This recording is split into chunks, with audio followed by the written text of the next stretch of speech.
A rude awakening for the country today, with the coronavirus crisis causing the biggest shock to the economy since records began. No chancellor before has witnessed such a collapse, and Rishi Sunak wasn't making light of it. You know, when I was here a few months ago, I said that hard times were coming, and today's numbers show that hard times are here. Hundreds of thousands of people have already lost their job, and sadly many more will.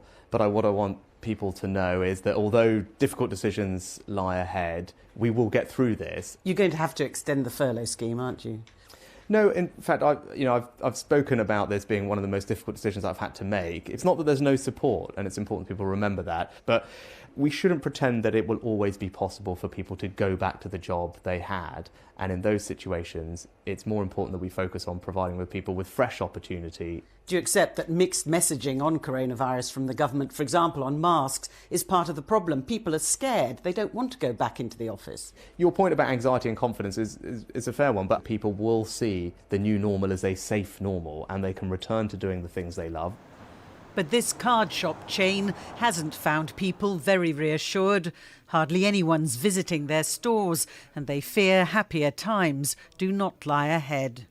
If there is a significant drop in footfall, it could possibly be an existential threat. There's a whole industry which is based on office workers and commuters and tourists and students, and that's what supports city centres.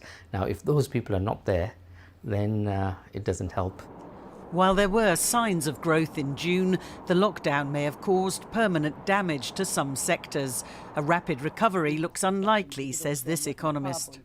If this is purely temporary and we get back to where we otherwise would have been by this time next year, then we can look on all this as a bit of a bad dream and then get on with our lives. But almost certainly it's not going to be purely temporary, and in a year or 2 or even 3 years' time, the economy will still be below where it would have been had the virus never hit.